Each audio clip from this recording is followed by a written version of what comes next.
you for watching this show on One Africa.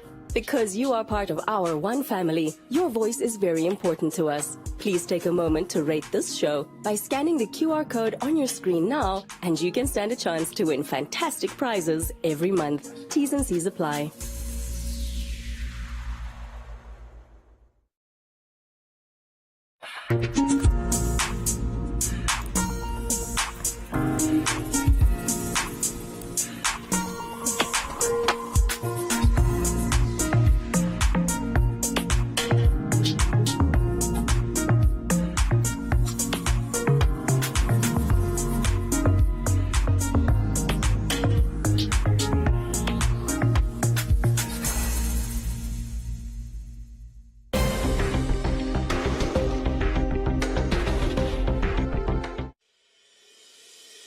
The International University of Management, a Namibian university dedicated to its people's future, a hub of abundant opportunities. We are IUM for life. We are IUM.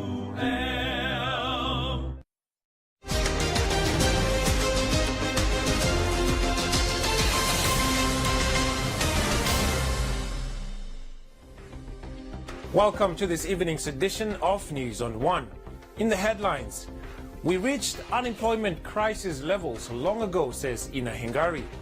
Local artist and singer says late Arafat is irreplaceable. Industrialization Minister applauds Namibia's decarbonized efforts. And Business on One, Comments Corner, Sports and the weather.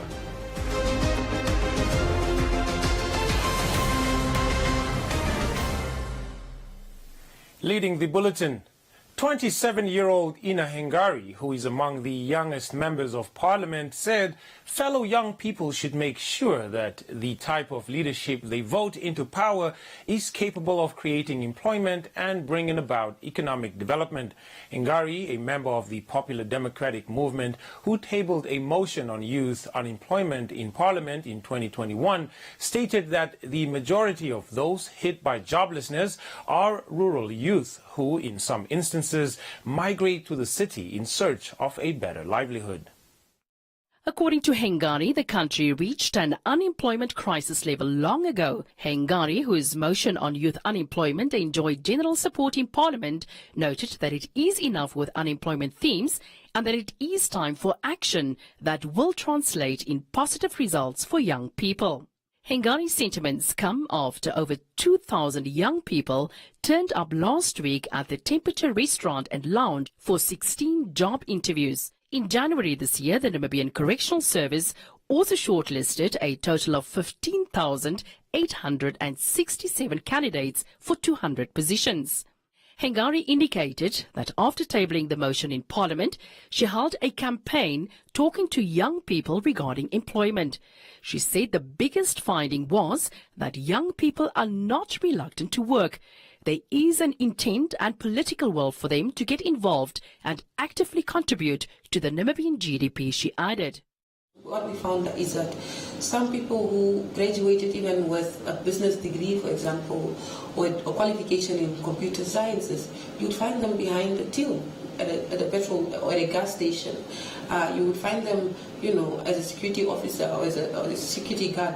So we found that there is intent, there is a political will from young people to get involved and to actively contribute to the GDP of the country. The people in positions of power, we must make sure as young people going forward are the people that are concerned, genuinely concerned and committed and dedicated to turning around the realities of our young people. It's not enough to simply wake up and register to go and vote. We must ensure that the quality of leadership that we are bringing into positions is one that will translate into jobs, is one that will translate into economic development. It's one that will translate into good governance, transparent governance, and also accountable governance. The country's unemployment rate is estimated at 50.3%. A Labour researcher, Herbert Jauch, suggested that the government should come up with more ways to create job opportunities, like mass housing programs. Jauch states that every year, thousands of young people enter the labour market, which results in instances like that of last week at Temperature Restaurant, where hundreds of people apply for a few positions. In the short to medium term, we need to act on these issues where we can create jobs in the short run. And one area, for example, would be mass housing program, or where you have value chains around that. We have a housing backlog of 300,000 about. If we create value chains there, all the input materials from the bricks to the windows to the doors to the roof sheet, etc., are produced locally, and we have a program to build thousands of houses every year. That's where you create a significant number of long-term jobs. When asked how unemployment affects young people, Hengari responded by saying, Any young person in Katutura, in Havana, or any young person in Kavango region or in the north is likely to engage in alcohol abuse, is likely to engage in drug abuse because they have nothing to do. This is the same issue we're raising about the rural areas, especially Okakarara and the northern areas, where in Okakarara there's no single library. And so if I'm unemployed and there's nothing for me to do, what do you think I'll engage in? Unprotected sex, alcohol abuse, drug abuse, and all manner of things. So I think it's important. There is a social impact on young people as well.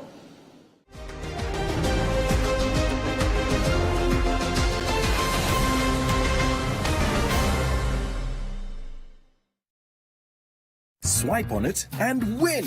Come bank with us and stand a chance to win the grand prize of an eco-friendly hybrid vehicle or one of 40 fuel vouchers worth 40,000 Namibian dollars. Full tank, asseblief. To enter, simply make any purchase using your Bank Vintage Visa debit or credit card between the 1st of October 2022 and the 31st of March 2023. With your Bank Vintage Visa card in hand, let's journey together with every swipe. Visit bankvintage.com.na for more information. Protect yourself against fraud and never share your PIN. T's and C's apply. Bank Vintage, a member of Capricorn Group.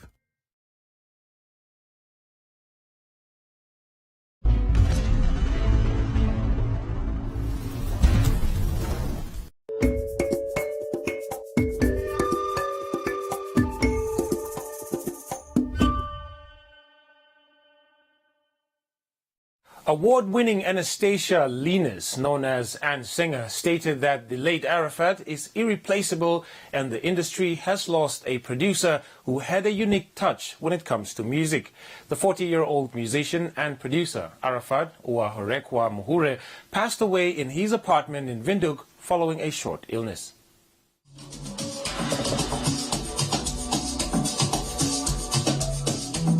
Tributes continue to pour in for Arafat, who has been hailed a creative genius and performed his art with a passion. Arafat produced for several local artists in the music industry such as Gaza, Tekla, PDK, Dinaf, Jericho, Ann Singer, Tate Buti, Late Tunaki and many others. Born in Arandes in the Erongo region, he became the executive producer of 777 Studios when his career took off. Artist Anastasia Linus, whose stage name is Ann Singer, stated that the late Arafat produced for her a song titled Bulletproof, which went to win Best R&B in the Namibia Annual Music Awards in 2016. Honestly feel like it's still not even real. Like, it doesn't feel real. It still feels like, you know, Arafat is at the studio and I could just pick up the phone and be like, yo, bro, when can I come through so that we can work? So it's a huge loss for the industry. It's a huge loss for especially us as artists, because we will never find another Arafat. We will never find a producer like him. He had a very unique touch. He had a unique sound.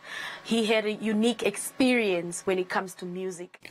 Recording artist Naftali Amukwelele, popularly known as Dinaf, recalls when he first met Arafat in 2005 and later worked on some of his best hit songs. Definitely, you know, people know my hit songs in the beginning, songs like Oshawana, Shawane Nena, songs like Tipi Tipi, Ikele Yunimbuno, Talankene Shopara. Those were my first 2 albums, but he produced more than 2 albums for me. I have 13 albums right now, and I think, and we have been working together from album number 1 until this year, 2023. featuring on some of the productions that other producers came on board later. But in the beginning, the first 5 albums, he was the one who produced. Songs like Oshawana and Tipi Tipi, that is Arafat's touch. He's actually the one who introduced me to the industry through those songs, and they went viral after he produced them. Emotional Teleleni Mbangula, better known as Tate Buti, will remember Arafat for his creativity. He added that Arafat was not just a producer, but a brother to him. Yeah, Arafat was not actually just my producer. He was like a brother to me, because when we were young, we all came from Arandes. When we are coming from school, one guy told me, no, Arafat used to get on your back. I did not even know till I approached him and said, Arafat, so he was the clean man, he gave me the Rotmach. And he said, oh yeah, I remember. Yeah. So he was to me like a brother, more like a brother than a producer. Yeah. A memorial service for the late artist is scheduled to take place tomorrow at Greater Love Ministry, also known as Jesus Center in Ombili at 6 p.m.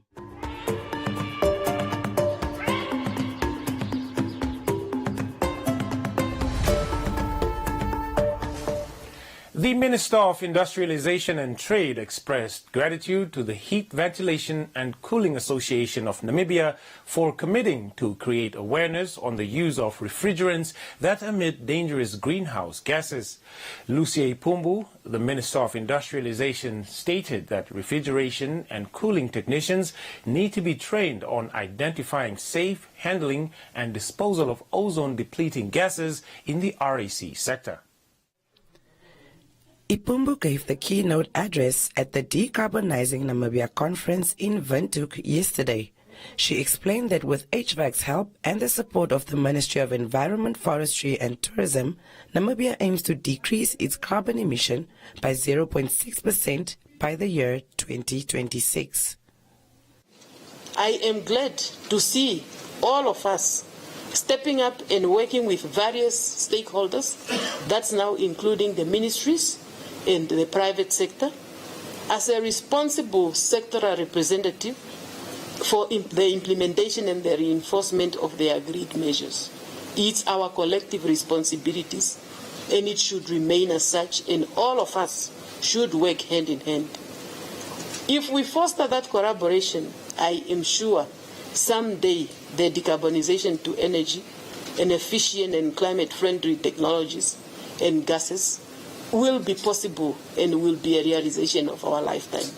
Adding to the discussion was Regan Chunga, who is a project coordinator at the Ministry of Environment, Forestry and Tourism. Chunga said that cars emit the most greenhouse gases after livestock. Therefore, the Ministry of Environment is working with the Ministry of Works and Transport to recover chlorofluorocarbons emitted by cars and replacing it with solar energy. Leakage from the gases system occur during the lifetime of the equipment. Gases can also escape during the recharge of the cooling system and at the end of the lifetime of the equipment. Major emissions, however, occur when the equipment is retired without recovery. That's why even in our NDC measure, one emission we have in terms of this is the recovery of those retired equipment. So we've looked at the GDP, how we're expecting the population to grow, and also looking at the business as usual. Business as usual scenario is when we are saying we're not going to do anything. We are just going to continue doing what we were doing. Just going to be continue importing these refrigerators. Amalia won't be regulating what comes and what does not come. So even under the business as usual scenario, we still find that we are still a sink. So we still, even if we don't do anything, the way we are going, we are still a carbon sink. Regan further stated that one of Namibia's nationally determined contributions is to limit the country's temperature increase to 1.5 degrees Celsius, which is possible, but will require sectors to coordinate on cutting cooling-related emissions of hydrofluorocarbons. We will be required every 2 years to report and say how far are you with that 10%. Have you done 5, 2, 3, and what are the challenges? That's my job, actually. This is what we call national communication plan update reports. There are reports we are required to send to the UNFCCC Secretariat based in Bonn, so that they can put those together and say, are we meeting the objective of the convention I told you in the beginning? Are we meeting the objective of the Paris Agreement to reduce global average temperature increase to less than 1.5 degrees?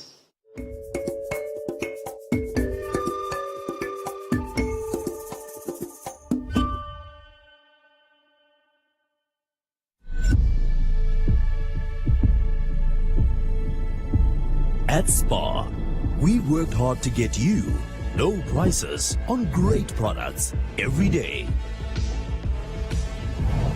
Like 2 kg Sunlight hand washing powder for only $56.99 and 450 gram Bokoma wheat picks for just $25.99.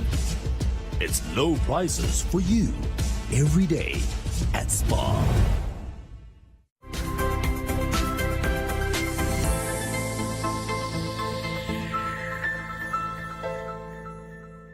Welcome to this edition of Business on One.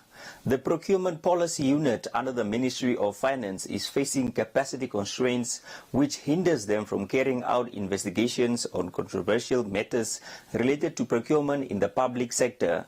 These remarks were made by Frederico Links, a research associate at the Institute for Public Policy Research today during the launch of the latest Procurement Tracker Bulletin.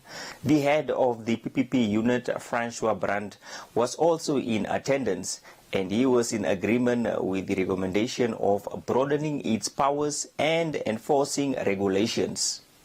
In his presentation of the latest Procurement Tracker Bulletin, IPPR Research Associate Frederico Links pointed out that non-compliance remains a challenge within the public procurement sector and that there is a need to revisit and strengthen the mandate of the PPU, which falls under the Ministry of Finance and Public Enterprise.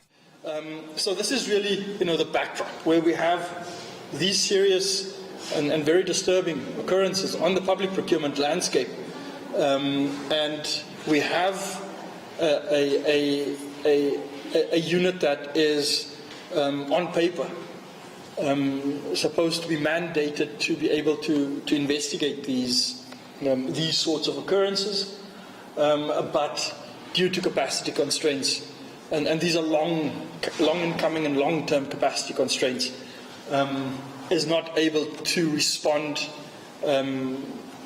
immediately to actually undertake the investigations necessary. Clearly there are problems with how systems, process, institutions have functioned in these various, especially in these two examples or case studies. That need to be investigated, that need to be explored. So this is about how do we improve the systems, process, institutions, and specifically how do we improve the investigative capabilities within the Procurement Policy Unit in the Ministry of Finance in order for us going forward to minimize examples of bad procurement system governance, such as these examples that we've been discussing, that I've been discussing. Yeah. Links said the unit needs to be set up as an independent investigative and enforcement authority overseeing procurement matters and to avoid political influence and ensure effectiveness. Our position has always been that in order for the Procurement Policy Unit to actually fulfill its mandate optimally, it really needs to be a standalone entity, and that has a proper and comprehensive law enforcement function in terms of enforcing compliance with the Public Procurement Act of 2015. And that the head of the agency, this agency that we have proposed in the past and we're proposing again, should be at executive director level, where if monies have to be reclaimed, if people have to be held accountable, then the investigative aspect mandate of the PPU needs to be properly constituted. Head of the procurement unit, Francois Brandt, stated that they are in agreement with IPPR's recommendation, adding that they are working on a full review of the Act. With regards to the proposals by the IPPR, I found them to be very good. One of the challenges that we face might be getting information from public entities. Some of the reforms required to do what has been recommended, even to be an independent entity, would require some changes in legislation. So, as you know, we did the amendment of the Act in October last year. We are now working on the amendment to the regulations to affect some of those changes in the Act. And then hopefully next year probably we will start with a full review of the Act. That full review of the Act will probably address a lot of what was discussed today.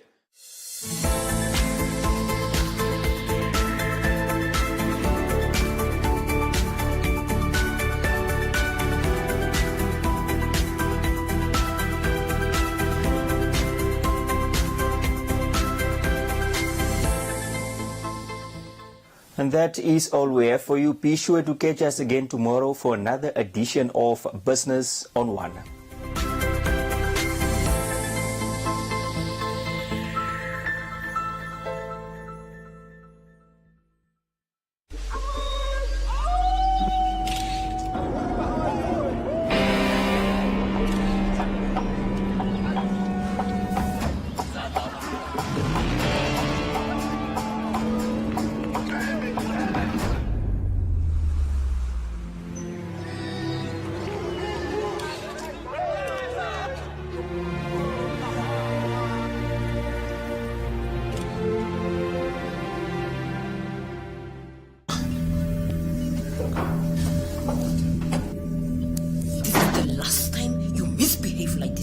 Or else what? Don't you dare talk back to me, child. You deal with her, Anna.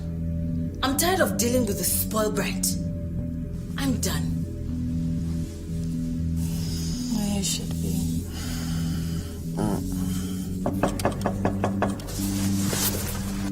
Who's that?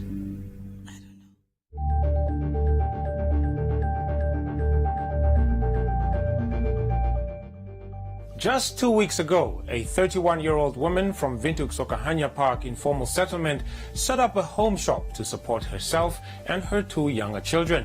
However, Frida Nicodemus' small business, including stock valued at 4,000 Namibian dollars and cash of 500 Namibian dollars, were destroyed along with her shack, leaving her and her 2 children aged 3 and 8 years homeless. Christine described this as a sad story. Victor asked why those who attempt to make a fair living do not succeed. As he said, nowadays one needs to keep a new business secret. And that's it from Comments Corner. Be sure to engage on our stories on our social media pages for broadcast on News on One.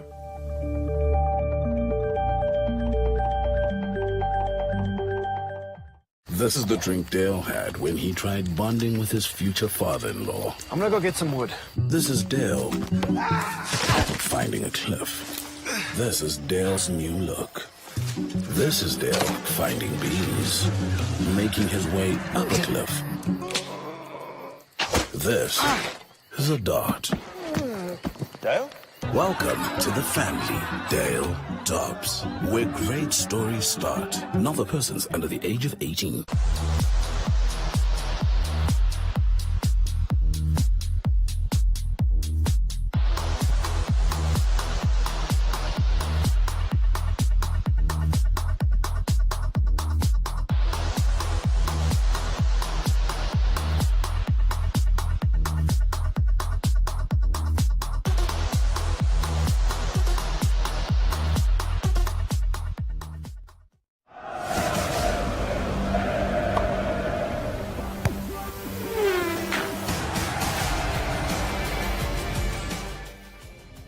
And on the sports front, 21 Namibian Paralympians left for the Toyota 2023 South African Sports Association for the Physically Disabled National Championships taking place this coming weekend.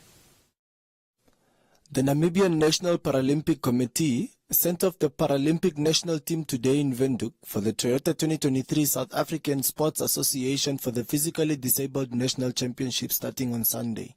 Speaking at the send-off event, Ministry of Sport, Youth and National Service Deputy Director for School and Community Sports, Ervin Javera, stated that the government will continue supporting the disability sports coach in the country.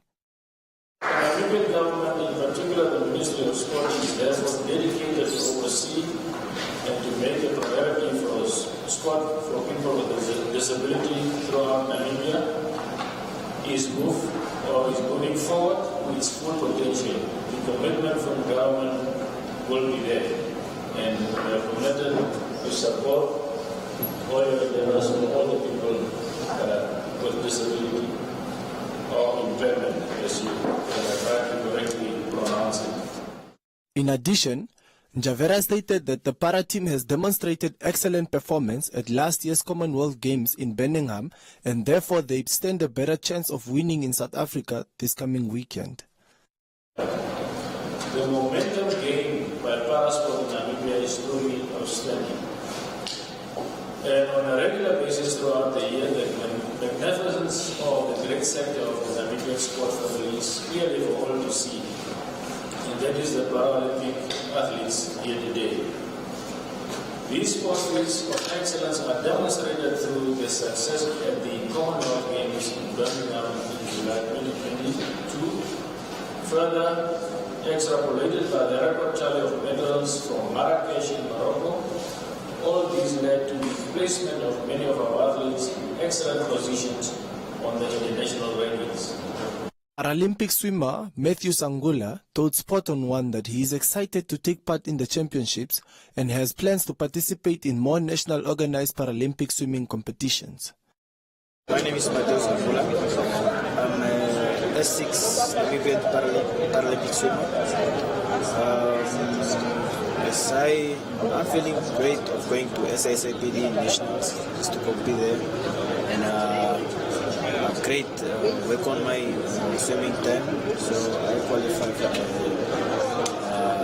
the next championships. I'm ready, and I've been working hard for the past few months in training, and I'm getting ready for the Paris championships. Toyota 2023 South African Sports Association for the Physically Disabled National Championships is a 3-day event starting this coming Sunday.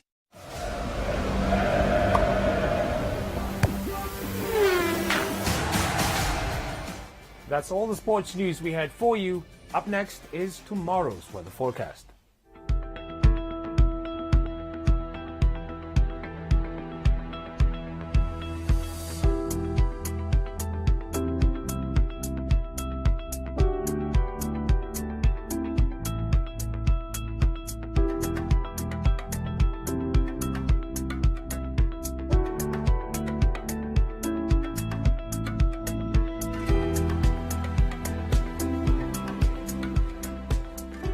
We've come to the end of tonight's edition of News on One. Please don't forget to follow us on our social media platforms. From me, Isai Sipunga, and the rest of the team, it's good night.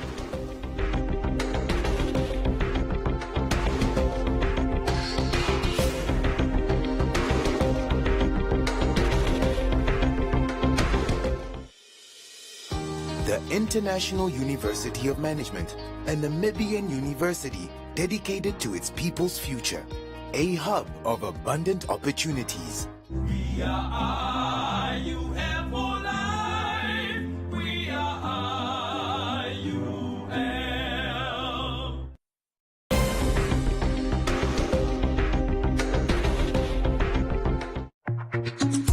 Thank you for watching this show on One Africa.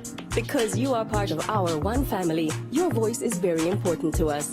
Please take a moment to rate this show by scanning the QR code on your screen now, and you can stand a chance to win fantastic prizes every month. T's and C's apply.